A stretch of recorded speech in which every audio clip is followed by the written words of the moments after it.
preach the word. Il y a quelque chose nous avons sala. There is something God wants to do. Il y a quelque chose nous avons à tourner around. There's something that God wants to turn Il y a quelque chose nous avons kokisana pourquoi There's lelo. something that God wants to accomplish. Voilà pourquoi connecter biso lisusu. And that's why He's connected us once more. Bien-aimé, toujours continuer We are continuing message na biso ya dimanche passé. our message from last week. Toujours na Exode. We are in Exodus. Donc Exode 14, Exodus 14, 10 10 à 18. to 18. Toujours na Matthieu We're also in Matthew 24, 24, 4 à 35. 4 to 35. Ba verset ma tozalaki nango last time. Those are the verses we had last time, Na dimanche oyo toleka. last Sunday. Lelo tozokende bongo na deuxième partie ya message na biso. Today we're going to the second part of our message. Tolobaki We said, ete bakri, pourquoi les cris? why are you crying? Kemi na biso ezali bakri. Our feet is crying, Eza kolela, is crying, koganga pe kolela, shouting and crying, komurmure to murmur liboso na in Nzambe. front of God. Tozotala peuple ya Israël. You're seeing the people of Israel, Bato Nzambe abimisi na nguya na ye. people that God has taken out of His glory. Nzambe arrache bango, God took them, abotoli bango He snatched them na maboko ya Pharaon. from the hands of Pharaoh. Pharaon alingaki te kotika bango. Pharaoh didn't want to let them go Po ete bandeki kosalela misala. because they were working for him. Ezalaki pasi po Pharaon atika bana Israël. It was hard for Pharaoh to lead the Mais children, Nzambe avuzuni bango nde balobi na Kikongo. but God took them away. Nzambe adéracine bango na kati Egypte. God took them from Egypt. Nzambe adéterre bango. God deterred them Kobenda bango na makasi. and pulled them Na loboko ne ya nguya. with His glory Pe akotisi bango na kati ya désert. and brought them into the desert. Tango bakomi awa When they got there, na Exode in Exodus na 14 14, na 10 verse 10, Bible elobi ete the Bible says Pharaon ande koya tikaki bango te. Pharaoh was coming and he didn't want to. Liboso ezalaki na mer rouge. In front was the De river, gauche à droite and left and right ezalaki désert. was the desert. Nde bakomi kolela epai na So Nzambe. now they were crying out to God. Lelo tozolela. Now we are crying. Lelo bakri ezebele. There are a lot of crying. Tomoni today. confinement We ezali. see that the river Après got down. confinement, After confinement, makambo ekoki kozala. bad things can Toza happen. na kati ya confinement, We're in confinement. bandoto ezali. There are dreams. Bandoto ezoya. Dreams are Ba message ezoya. messages are Na ba téléphone, on phone. ba message ezoya. Messages are coming. Pe ba message oyo And these messages ekomi kolengisa bato ebele. are making us tremble. Tokomi kobeta bakri amer. We are crying Alors que toi na promesse even though we have na the promise kati na biso. inside of us. Alors que Nzambe ayebi biso. Even though God knows. Alors que makambo yango Even though these things, esi Yesu aloba na biso yango. God has already. Pourquoi tozobeta bakri? Why are we crying out? Pourquoi tozolela lela? Why are we crying Na out? makambo oyo ezosalama lelo. These things that Pourquoi tozokose poser ba question ebele? Why are we asking a lot of questions? Pourquoi biso tokoki kolemba? Why are we tired? Yango tomoni ete That's why we see Israël pe Israel liboso ya mer rouge front of the na river Exode na 14 in Exodus 4. ye pa azalaki na même They situation. had the same situation. Nzambe alongoli l'Égypte God took them from Egypt azokende na Kana and he's going to. mais akomi quelque part But they got to a place akomi kolela and he started to alors que cry. Nzambe aza na ye. Even though God is with Biso pe us too, tondima Yesu kala we've accepted tondima Jesus. Yesu We've accepted toza him. na promesse ya We're in Nzambe. the promise of God. Yesu alobi Jesus said, nakotika bino te I will not leave you kino na suka molongo. until the end of Yesu time. alobi Jesus said, napesi bino vie I give you. na ye po bozwa vie I've come for you to natiki die. bino awa I've left you here nakoya to come mpo nazwa bino to take you. esika nga naza Where I am esika mpe bino bokozala. is where you will be. Me ntango tozotambola And when we're walking, tokomi na temps oyo tozali we're in a moment where we are, tokomi kolela and we start to cry. bakri amer. Crying. Beneme ozolela nini mikolo oyo? What are you crying about? Ozofocus na nini What are you focused on mikolo oyo tozopase? these days that we're going through? Tokoti sikoyo na Exode We're now in Exodus. toza na verset 10. We're in verse 10. Bien-aimé dans le Seigneur, Beloved in the Lord. na verset 10 In verse 10, Bible elobi na ngai the ete Bible says to me, ntango when bana Israel the children of Israel batali na nsima looked behind them, bamoni Pharaon, they saw Pharaoh, Pharaon azoya Pharaoh na basoda na ye. and his soldiers. C'est ainsi que That's when babandi kolelalela. they started to cry. C'est ainsi que That's when babandi they komitungisa started to. na kati ya vie na yo. In your life, Parfois ntango ennemi ayaka sometimes when the enemy nde comes, ntango bungisaka position na is yo. when you lose your position. Amen, amen. Amen. nani mokonzi. Yesu. Tangu monguna zoya When the enemy is coming, lokola mbonge like a storm, ya ebale, c'est ainsi que that's when mutakomi kobungisa position. they will begin to lose their position. Bien aimé, mbonge ni nezo na kati ya vie na yo. What storm is coming in your life? The Bible says when Pharaoh go closer, tangu Pharaoh komi pembeni, When Pharaoh went closer, omoni ennemi na yo, you see your enemy. soki aza bosika, When he's far parfois away, peyaka attention te. sometimes you don't pay attention. Mais soki akomi pembeni, But if he comes nde siko closer, esinga kolenga, esika kolenge ya. that's when the fear comes. Amen. Amen. Mais nzoka kokoma ne pembeni, But when he comes close, eza kaka kobunga na ye, it's just their losing. eza kaka kokweya na ye, It's just their po fault. ete epesamela ye te, Because it's not given to them akoma pembeni na yo. to get closer to you. Yo esengeli osepela, You're meant to be happy. namoni ennemi na nga, I've seen my oyo enemy abatama kala, that was hidden. lokola namoni ye, As I've seen him, kokufa ne ekoki, that's when it's time to die. me yo komi kolenga. But you begin to be. Bien eloko nezolengisa yo, What is making you scared? koya Yesu, To coming of Jesus, makambo ya laka biso, the things that he's promised oyo esengeli ekokisama, that were meant to happen, eske yango ekoki kolengisa yo, is that what is fearing you? po ete ozo na vitesse moko extraordinaire, Because you're going really fast. ozolengela nini? Why are you scared? Amen. Amen.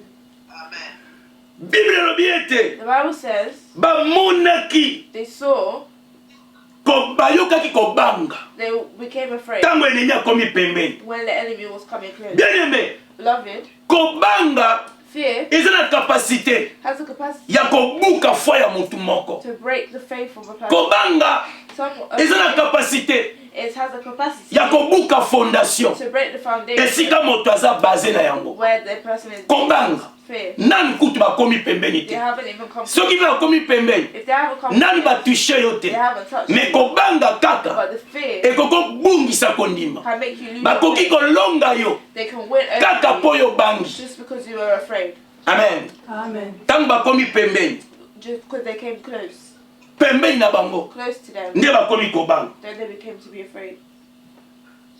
E diable ayebi And the devil knows soki kobange ye, if fear comes, nga na yo tokobungisa kondima. me and you will lose faith. Diable ayebi The devil knows soki kobange ebungisi yo kondima, if fear makes you lose your faith, aza na kapasite ya koganye yo. he's able to win over you. Diable ayebi makambo oyo, The devil knows these. kondima no eza wapi Where's your faith? na baprobleme ezopase. Problems that are going on. Bible elobi The Bible says les justes, the just, les justes the just vivra par la foi. live by faith. Eli koloba It means mutu aza juste, someone who is just, mutu aza bosembo someone who is just, akovivre na they kondima. will live in faith. Sikoyo soki kondima no ebukani, So if your faith is not okosuka wapi? where will you be?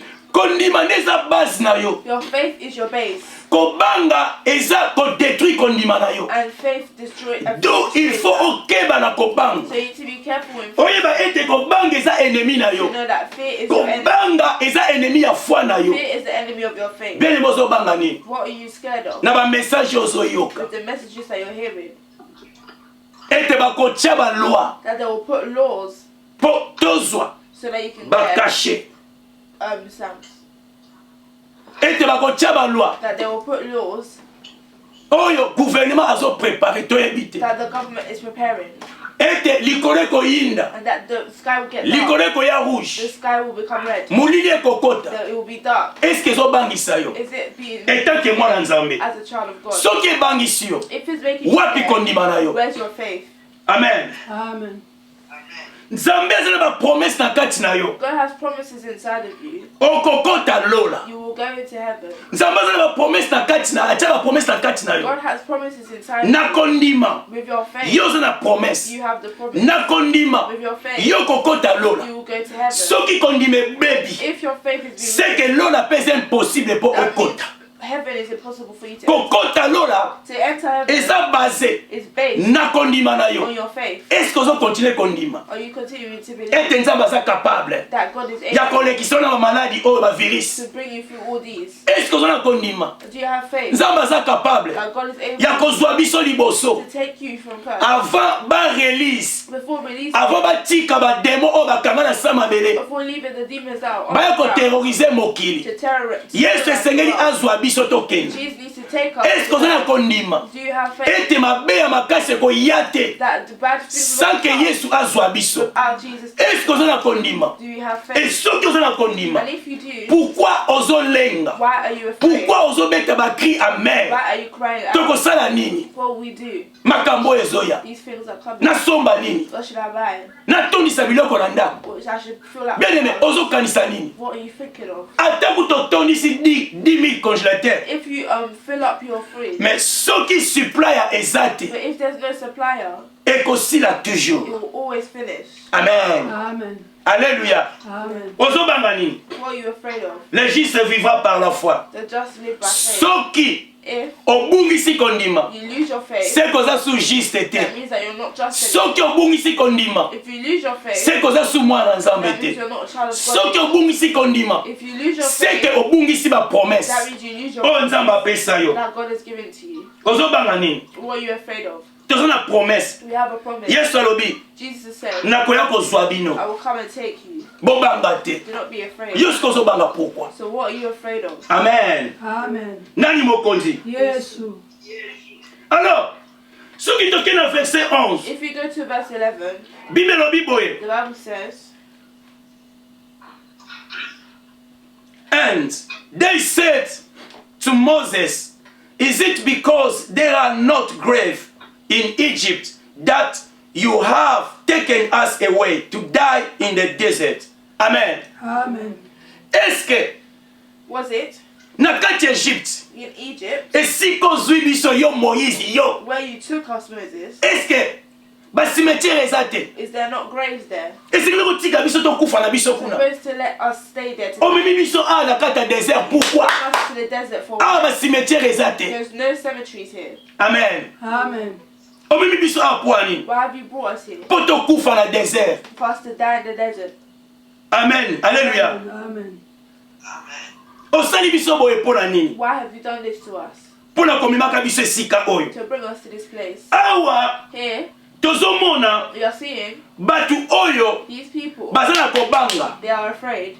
Batu oyo These people, bazokanisa they are thinking mboka esika bauti. the country where they live. Batu oyo These people, baza mpe na kobanga they are also afraid ya liwa. of death. Baza ya They kobanga are afraid makambo oyo ekoleka mpe liwa na bango. of the things that will happen after death. Baokanisa likambo ya cimetière. They're thinking of cemeteries. Kuna na Egypte bacimetière In ezali. Egypt, there are cemeteries. Donc bakoki kokunda biso na honneur. So they can bury us now. Bakoki koyeba bakombo na biso bakomi na ekulusu. They will know our Jean, names. Jean, Didier. They will know our names. Mais awa na désert, But here in the desert, okotia biso wapi? where will you put us? Banyama bakolia biso. Animals will eat us. Wana ezalaki makanisa ya Egypte. Those were the thoughts of Egypt. Baokanisa liwa. They were thinking of death. Alors que Even though Nzambe God alobi na bango, said to them, nazomema bino I am bringing you na mboka to the oyo ebimisaka miliki.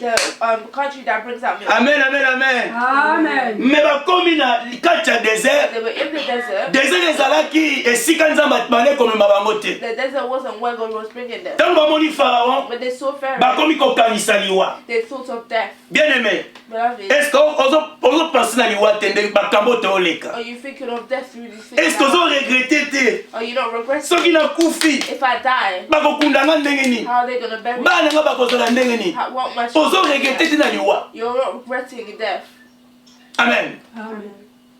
Or Even though yo oza na promesse. you have the promise. Liwa eza liwa te mpo na yo. Death is not death for you. Promesse no yango wana. That's your promise. Makambo eya. The way these things come, Makambo etombwama na will mokili. these things be lifted up? Eloko moko One thing oyo mondima kozala nango, that a believer will have agarde la foi. is to Akoki jamais koperdre foi na ye. never lose their faith. Na naposa nayeba te bakokunda nga wapita na kokufa. I don't need to know when they're going to bury me when I Ata bakati nga, even if they break me up, ata bafini nga, even if they nyonso eza liwa. everything is dead. Naza na susi kaka moko. I only have one stress, Nazanga lola te. so that I do not get into heaven. Alléluia. Amen. Awa bazo regrete. Here they're regretting Likambo ya cimetière. the cemetery. Bazo regrete. They're regretting Vi bando kopase na kati ya Egypte. the life that they were going. Bazo regrete. They're regretting.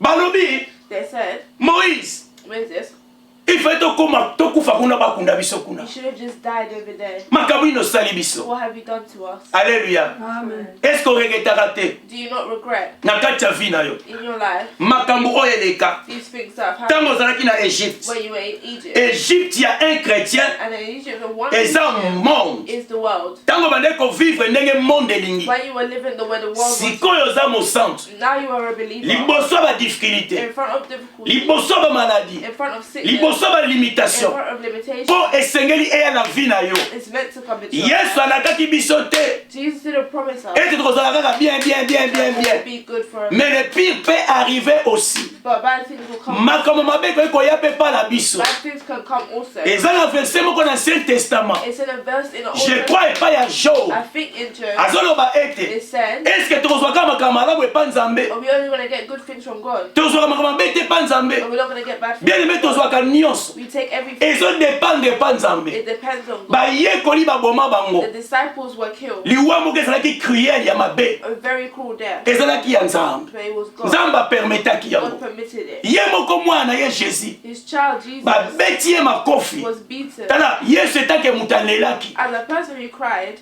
Amen. Amen. Yesu alelaki. Jesus wept. Mwana Nzambe. The child of God.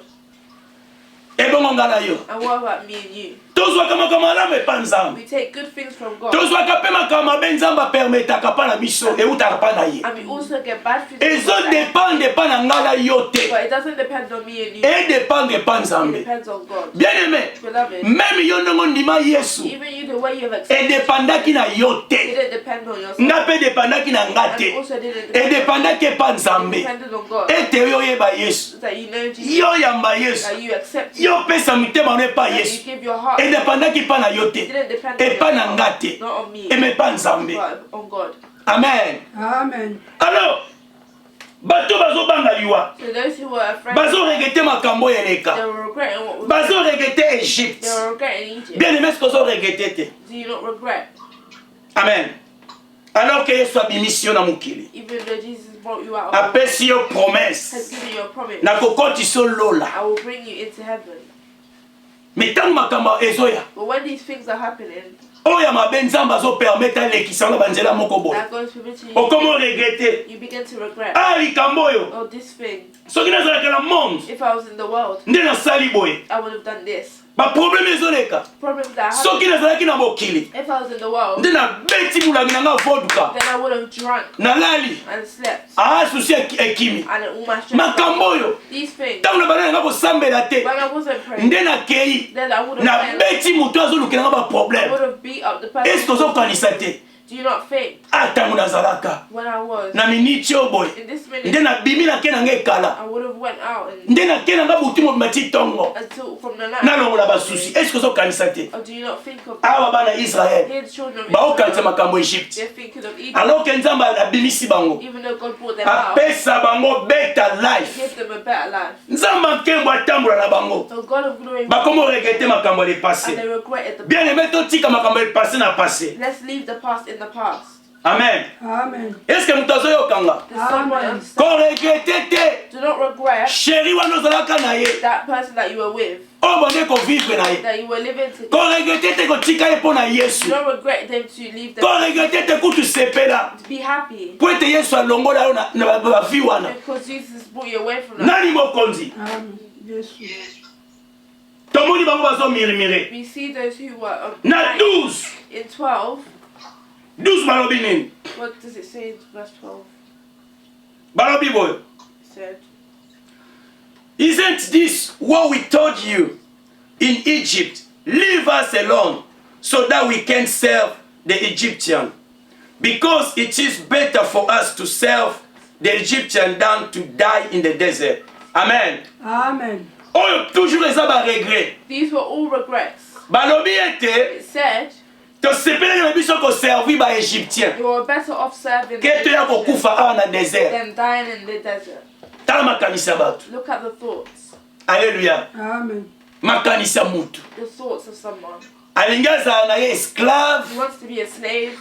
bapesaka mwa lipa mokie to give a little bit of bread na kati ya esclavagisme. in slavery. Tongo atelemi Early in the morning, ake komema mabanga minene they went to bring big stones. azotonga bapyramide I was making pyramids. aosalela bango mosala I was doing work for them. alingi azala na ye bongo. They want to be like that. Bamboka na biso na Afrique Our countries are back home. bato bazolinga bazala boye, People want to be like this. bazolinga badépendre They want to depend epa bato baosala bango mabe, on those who are doing wrong. bazolinga badépendre They want to depend na bato oyo on those bazwi bango na who esclavagisme have been taken from na slavery bamboka na biso ezali. in the country. Oleke bato batelema, Instead of standing up, oleke bato instead of barécupérer pays, taking back the barécupérer économie, taking back the barécupérer mboka, taking back the country. me basepeli But they are donc happy tofana na biso. to sit Soki down. totelemi bakoboma biso, If we stand up, they will soki kill us. totelemeli bango bakoboma biso. If we stand up to them, Tika they will kill us. toprofite kaka moke bazopesa biso, Let us benefit in the mais quand things même that we are tovivre. taking, instead of us to live. Tala makanisi ya motu Look at the life. e bakretien ebele makanisi oyo mpe ezali. And there are a lot of Christians with this mentality. Oleka longa na esclavagisme ya satana, Instead of being brought away from oleka slavery, longa na bachaine ya satana. instead of taken away Bien aimé dans le Seigneur, from slaves, beloved in the toyebi histoire we know the story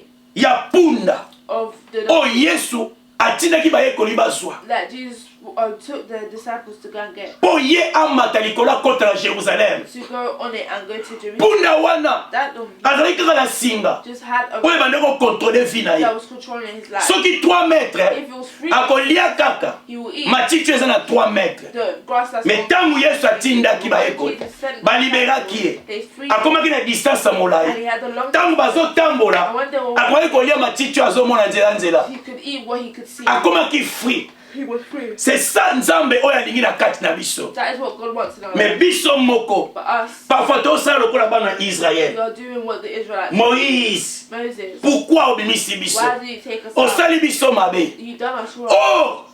Nzambe nde mutabimisi bango. But God is the one who took them out. Bien aimé.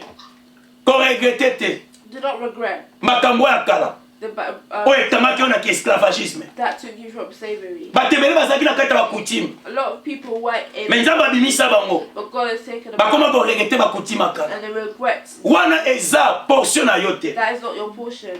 Nani mokonzi? Yesu. Tomoni bato bazo regrette. We see those who are regretting, Mais pourquoi? but why? Babandaki kocrier pa ya They Moïse. were crying to Moses. Est-ce que Moïse abimisaki bango? Didn't Moses take them out? Ezalaki Moïse te. It was not Moses Oyo abimisaki bango. that took them out, Mais ezalaki Nzambe. but it was God. Nzambe nde abimisaki bango. God allowed them Mais to come pourquoi out. bandeki kolele pa ya Moïse? But why would they cry to God Oleke balele pa Nzambe. instead of crying to Bien God? aimé dans le Seigneur. Beloved in the Awa Moïse. here Moses, Réponse eza ete the response was Moïse abandaki kosola na Nzambe. Moses was talking to God. Amen.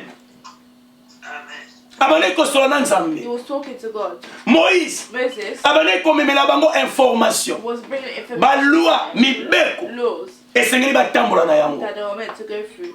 Et Moïse And Moses azalaki na responsabilité wana had that responsibility ya komema bango to bring them na mboka Nzambe alakaki to bango. the country that he promised. Moïse azalaki un cœur, azalaki na motema ya responsabilité. Had a heart of responsibility. Voilà pourquoi That's why babandaki kolele pa ya they Moïse. were crying to Moses. En réalité, In reality, tant baolele pa Moïse, when they were crying to baolela pe directement pa na they were Nzambe. also crying to God. Nani mokonzi? Yesu. Moïse Moses aza image is an image ya un bon pasteur. of a good pastor. Pasteur ya A malamu good pastor. aza image na ye. He's an image of him. Soki otali If you go, on comprend ete Moïse you will understand that abandaki kobondela Nzambe mpo na bana he Israel. was praying to God for the Même people. ntango bagumbamelaki ekeko ya ngombe, Even though that they Moïse akendaki pa Nzambe azosiplie Nzambe. Moses went to God and Papa akoboma bango do te. not kill them. Image ya un bon pasteur. The image of a good pastor. Nani mokonzi? Yesu. Baserviteur de Dieu oyo ya malamu The servants of God that are good, baza na responsabilité ya monene. they have a big responsibility. Alléluia. Amen. Yango namoni Israël azoganga epai na That's why Moïse. you see Israel Israel was shouting to baza na baresponsabilité ya malamu they have big ya responsibility komema bana nzambe to bring the children na of God présence ya nzambe to the presence of God. baserviteur ya malamu Good servants of oyo God nzambe apona that God is baza na chosen, responsabilité that they have a ya responsibility kolobela peuple de to Dieu talk to the people of God. likambo okosala yango te This thing do not do. ya kozala juste To be just, right to be right, ya koloba epai na bana nzambe to tell the eloko otika this thing eza mabe epa nzambe is bad towards parfois God. A lot of the time, okomona jamais you nzambe will never see God. often okomona jamais nzambe Often you will never see akita God liboso na yo to come and aya koloba nete tika eloko stop this. mais au travers But in baserviteur oyo ya malamu servants, nde nzambe and akolobela that's when God will, nzambe akotinda bango epai na God yo will send them. nde image ya moïse And that is the image of alleluya Amen. yango ntango tooloba So when we're saying, bien aimé tala likolo look at the heavens. soki totali likolo If you look at soki mvula ekobeta tokoyeba ete mvula ekobeta if you know that it's going to rain, it's going to rain. soki mvula ekoleka ekobeta te tokoyeba If it's not going to rain, we will. yango na serviteur ya malamu And that's why soki azoyebisa yo if they're telling you, tala look, vi na yo totambola bien te your life is not going bongisa well, fix. ayebi po eza responsabilité na ye This is his eske responsibility. tozoyoka Do we understand? eske toyokaka Do we listen? baserviteur ya malamu The good oyo servant nzambe atala nzela na yo that God has put in your way. alleluya Amen. me eloko oyo ekamwisaka But the one thing that's surprising bato ebele soki bazoyebisa bango is a lot of people, if they bazolakisa bango nzela ya bien they're showing them a good way, bien aimé tambola na rightness na justice de Dieu walk in righteousness, okomona you will see moto wana akomi serviteur de Dieu ennemi na ye that person has become mingi an bazokima enemy. A lot of po ayebi ete so aye pana koloba ne because vérité they know that if they go to them, me yo etake maumu na nzambe but you as a servant tika na of God, position ya malamu stay in your position. okoki kochange jamais mpo bato bazokima You yo can never change because they're nzambe atya yo do ya kokonseye bato God has given you the gift bakonseil ya bien of good advice. soki bakimi yo tikala If they run away, kolanda bango don't te follow them. tikala esika nzambe atya yo Stay where God has placed you. nani mokonzi Yesu. alleluya Amen. image ya moïse Image of Moses. azosola na bango He was talking. bazoganga epai na He ye was shouting to them mpo bande komona nzambe te bazomona because moïse they wasn't seeing God. They were seeing Moses. amen Amen. tokimaka te We shouldn't run away. soki Yes. serviteur de Dieu A servant of God alobeli yo vérité has told you the truth. alakisi yo Has shown you ndenge nini peut-être osalaki mabe tour oyo ebongisa if you've done wrong that you should. tozala stop. koyoka We need to listen. amen Amen. alleluya Amen. eza mpona babie na biso moko It's for our good, for our benefit. tozokoencourage bana We nzambe are encouraging children balinga of God nzambe to love God. tozokoencourage bana We nzambe are encouraging baboya children of masumu. God to leave sin. tozokourage bana We nzambe are encouraging children, totambola meme olembi esimbi te even if you're tired, tambola walk. oyo eza ya malamu eza bokonzi ya likolo The only thing that is good is koleka nyonso tu better than anything. nani mokonzi Yesu. un vrai serviteur de Dieu A true servant of God, ntango azoya when they're coming epai na yo to you, to yo mpo ye epai na ye or you're coming to them directement directly, azorapele o mabe osalaki they remind you what you did that was wrong sans ke aloba without speaking. me ntango omoni ye But when you see yo it moko na motema na in yo your heart, okomi komitungisa you are of azorapele yo mabe reminding you ce qui s'est passé what has happened. na 1 roi 17-18 In 1 King 17:18. 1 roi 17-18 1 King 17:18. bible elobi boye Bible says, après ces choses le fils de la femme maîtresse de la maison devint malade et sa maladie fut si violente qu'il ne resta plus en lui de respiration. Na 18. Cette femme dit alors à Élie, qu'y a-t-il entre moi et toi, homme de Dieu? Es-tu venu chez moi pour rappeler les souvenirs de mon iniquité et pour faire mourir mon fils? Alléluia. Amen. Tomoni clairement we see clearly na 1 roi 17-18. in 1 King 17:18, Élie Elijah, na veuve Sarepta. Tomoni ete we see, mwana and the child aye kokufa. died. C'est ainsi que That's when mwasi oyo amoni Eli this woman saw Elijah, alobi na Eli, he said to him, est-ce que oyi korapele nga masumu na have nga you come to remind me of mabe oyo nga nasalaki? the bad things I have done, Alléluia. Amen. Po ete obomela nga so mwana, that you can kill my po ete child, mwana nga so akufa. that my child can die. Bien aimé, Beloved, tozwi verset oyo you've taken this verse toloba ete to say, ntango serviteur de Dieu when a servant of God oyo aza authentique nzambe atinda that is authentic and that God, oyo nzambe atinda yo epai na that ye God has sent them to him, ntango azoya kolobalo makambo when you are saying these things, azoya kokonseye yo he's advising you. ntango omoni ye kaka When you see it, soki ozalaki na mabe if you were in the wrong, azoya korapele yo mabe he's reminding sans que aloba you without na speaking. naloba ete I want to say, saint-esprit oyo aza na kati na the ye Holy Spirit that's inside of him, lokola mpe saint-esprit aza na kati na yo as the Holy Spirit is ntango omoni ye when you see ozo it, koserapele mbala moko you remind yourself lelo straight away. natangaki bible te Today I didn't read ozo it. koserapele mbala You moko remind yourself lelo na straight away. priaki te Today I didn't pray ozo koserapele mbala moko mabe oyo of osalaki the wrong that you have done. ozo koserapele pourquoi Why are you doing mpo this? obongisa So that you can fit serviteur de Dieu a servant of God oyo aza ya nzambe atia mpo na yo that God is, oyo azokoede yo that is helping you. ntango omoni ye When you see il faut it, se sentir you need to feel ete non that no, naza na mabe moko quelque part I've done something wrong. azorapele yo kaka na komona ye Just by c'est ce qui s'est passé à Élie that's what happened et to la that femme de Sarepta in the story. la même chose na histoire oyo The same thing. batrust Moïse They trusted Moses. nzambe mutamimisaki bango God took them out. mais ntango makambo mabe ezoya But when bad things, bazoya directement pas they Moïse were going straight. Moïse pourquoi tu nous as fait comme Why ça have you done this? pourquoi obimisi biso Why have you taken us out? basimetiere ezalaki na Égypte There was cemetery. olingi toya kokufa awa You want us to die here, bien aimé beloved? bande kolobe pa Moïse I was saying to Moses, ndenge moko mpe biso the same way ntango nzambe atieli biso mutu where God has put us oyo esengeli atambusa biso for us to walk en réalité aide biso in spirituellement reality so that He can help us spiritually, ntango mosusu and tokoki koya mpe epai na ye we could come to Him. soki likambo ezosimba te If something is po eza oyo nzambe atie mpo na because biso He is what God has babandeki koloba epai ya You Moïse say to me, babandeki koganga epai ya Moïse I will shout unto me, Moïse image ya un bon serviteur de image Dieu of a good servant of God oyo azalaki na motema responsabilité that had a heart of ya kolela responsibility mpo na masumu na bango liboso ya nzambe to cry for their sins to God. nani mokonzi liboso na ntango ya kala In the old times, ezalaka it was soki bamama reti bayebi yango Mara knows it. amen Amen. soki mowumba nzambe aye kotala yo If a servant of God has come to visit you, eza lipamboli it's a blessing. soki mosala nzambe aye kotala yo If a servant of God has come obali to kose visit you, prepare prepare. amen Amen.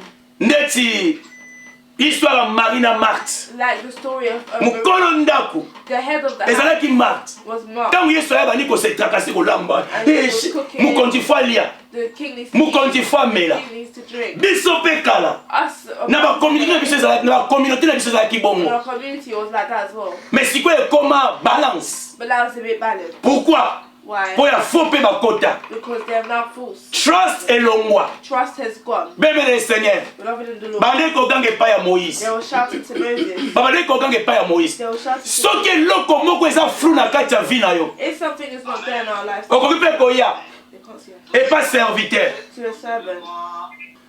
tobandeki koloba ete We were saying moïse Moses azalaki image was an image ya serviteur de Dieu of the servant of God oyo azalaki na motema responsabilité that wana had a heart of responsibility. biso mpe lokola bana na nzambe And us like children, tozala mitema wana ya responsabilité you should have that heart as well ya koede to help, lokola moïse like Moses did. nani mokonzi Yesu. alors babandeki kolela epai na So moïse they were crying to Moses ntango nyonso tu every time problème eyaki a problem came. bandeki kokele epai moïse They were going to Moses mpo nzambe nde mutu atiaki moïse because God put Moses ndenge moko the same way. serviteur oyo ya malamu A good servant oyo aza na motema ya responsabilité that has a heart of responsibility. nzambe atie ye God has put. soki likambo elekeli mutu If something is akoki mpe they're not able koya kozwa aide to come and help epai ya serviteur wana from that servant, nzambe mutu atia ye wana God has appointed. en réalité In reality, baserviteur de Dieu the servants of God, baza bawumbu they are ya servants bana nzambe of children of God. eske tozoyoka Do we hear? Amen. anytime eloko etungisi yo Anytime something is soki done, saint-esprit asimbi motema na if the yo Holy Spirit has touched okoki your mpe heart, koya you can come. soki aza na kapasité wana If you have that ya capacity koede na bapriere to help you in prayer, ya kopesa yo réponse na makambo wana soki nzambe sosolisi ye yango to give you, tozobanga nini why are we afraid? Pourquoi tozobeta bakri? Why are we crying? Ndenge bana Israël. The same way Baobeta bakri pa ya Moïse. they were crying to Moses. Pourquoi ces cris amers? Why are you crying? Pourquoi kolela lela? Why are you crying? Na tango oyo tozopase. In this time that we're going through. Tango Nzambe When God alingaki exterminer bango na Exode 33. wanted to exterminate them in the Exode 33, 13 à 16. 33:13. Motema Moïse The heart of God esalaki pasi. was in pain. Moïse abondeli Nzambe. Moses cried, Nzambe alimbisi bango. and God forgive. Lelo mpe ba Moïse baza. And then today there are Moses Oyo bazokoyede bana Nzambe. who are helping Po bapusa na pembe na Nzambe. to push closer to God. Balobi, They said, nous préférons servir les Égyptiens que de mourir dans le désert. we'd rather serve the Egyptians Donc, than die. bazana posa bazana bango ba esclave. They want to be slaves. Que bazana libre. They're being free. Batebele baolinga bazana ba esclave à A diable. lot of people want to be slaves of the devil. A signé les pactes maléfiques. They have signed Bapesaka nde mbongo sans kasala musala. to get money without doing work. Batebele A lot of people baosigné ba pacte po baza balezi. they are signing things because Baboyi kosala. they don't want to do it. Alléluia. Amen. A signé les pactes abone kosala. They don't want to. They don't Azwaka nde kaka mbongo. just to get money. Alingi azala nde esclave spirituel. They'd rather be a spiritual slave. Mais na physique bo azala malamu. But in the physics, they'd rather. Yango bana Israël baoloba awa. And that's what the Israelites are saying here. Tozalaki na biso bien. We were good.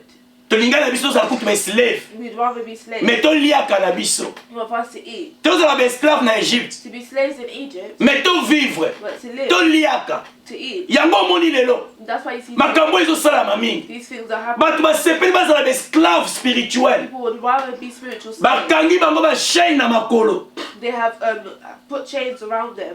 Mais na physique boye But in the physics, aza na mbongo ebele. they have a lot of money. Afandi boye mbongo eyaka. They sit down on money. Spirituellement Spiritually, aza esclave. they're a slave. Spirituellement Spiritually, aza na ba chaîne. they have chains. Asepeli azala esclave They'd rather be a na monde ya ténèbres. in the bad. Mais physiquement But physically, aza na mbongo ebele. they have a lot of money. Boyebi bango, oyebi moko na quartier na bino. You know, in our, Oyebi moko you know one na bamboka na biso. in our country, Na bamboko baza ebele. and in this country as well, there are a lot. Alléluia. Amen. Spirituellement, ils est slave. Spiritually, they are slaves. Na molimo akangama na ba chaîne. Spiritually, they are. Mais physiquement aza na mbongo ebele. Physically, they have a lot of. Aza na mituka ebele bandako They have a lot ebele. of cars and all Mais that. molimo ne ekangama. But their spirit, Ndenge ekangama wana. the way it's been stuck, Chaîne wana ekanga ye. that chain Ekangama ti na lifelo. has been stuck in hell. Eza connecté na lifelo. It's connected to hell. Chaîne wana ezobenda ye ndambo ndambo. That chain is being. Mais yo omona moto azalaka bien. But you see the person. Akabaka na ye père. They Alataka bien. and they dress. Aza na biloko They nyonso. have all these. Mais spirituellement, But spiritually, aza esclave. they have Po slaves asepeli. because they have Azwa mbongo ya ténèbres. to take.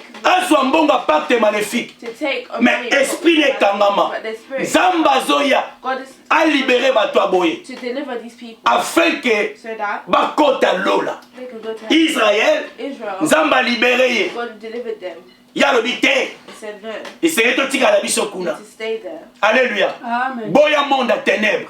and refuse the bad world. N'aimez pas Do not les love ténèbres. the darkness. Kolinga esclavagisme à molimo te. Do not love spiritual slavery. Il faut être libre na molimo. You need to be spiritually free. Amen, amen, amen. Amen. Tana biso so ko avancer. Our time is Soki tokati tokontinue dimanche prochaine. if we cut off, Tozoloba ete we're saying basepelaki bazala baslave. to be slaves of. Ntango Jésus abimisi biso na monde, Where Jesus take us out of the world, akomisi biso free na makambo nyonso tu ya monde. He made us free with all things. Of the Tokanisaka world. su te. We shouldn't think. Amen. Tozo na posa ba pacte maléfique te po tozwa mbongo. We don't need bad things to be able Mais to. toi na posa kokota lola. But we want to go into heaven. Tozala focus. We need to be focused. Nani mokonzi? Yesu. Alors, So, bazalaki na kati ya désert. if you were in the desert, Bazalaki na kati ya they were désert. in the desert, Tango bazali na kati ya désert, when they were in the desert, eloko enelisaki bango. the thing that made them upset, Epesaki bango bakri ya mabe. that made them afraid, Baregrete mboka bautaki. to regret from where they came. Eloko ya liboso The first thing ezalaki bongo was désert. the desert. Alléluia. Amen. Désert. The desert. De gauche à droite. Left to right. Désert. Desert. eloko mibale The second thing oyo ekangaki bango that stopped them ezalaki bango mer rouge was the river. ezalaki liboso na bango moye bakende eza Was te in front of them. They couldn't go.